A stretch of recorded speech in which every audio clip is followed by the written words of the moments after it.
જો આ લોકો આમના હકની લડાઈ લડી રહ્યા છે.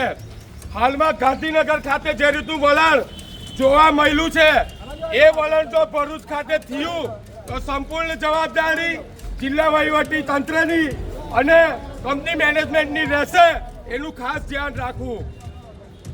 અહીંયા વર્કરોના જે રજૂઆત જે પ્રશ્ન છે, આપણે સૌએ સોશિયલ મીડિયાથી જોયું કે છેલ્લા 9 દિવસ અને આજે 10મો દિવસ છે. આપણો પત્રકાર ભાઈઓએ પણ ઘણો બધો સહકાર આપ્યો છે.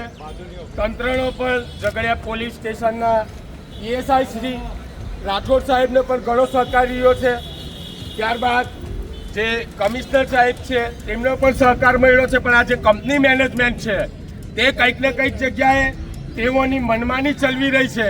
એ મનમાનીના વિરોધની અંદર આજે જિલ્લા કલેક્ટર પર શેરખાનભાઈ પઠાણ, સંદીપભાઈ, તદુપરાંત ધનરાજભાઈ આવે છે, બીજા ઘણા સામાજિક આગેવાનો છે.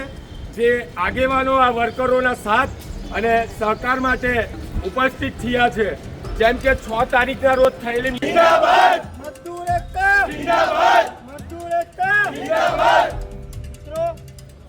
મિત્રો આવા જ વિડીયો અને શોર્ટ્સ જોવા માટે આજે જ અમારી ન્યૂઝ રૂમ યુટ્યુબ ચેનલને સબસ્ક્રાઇબ કરો.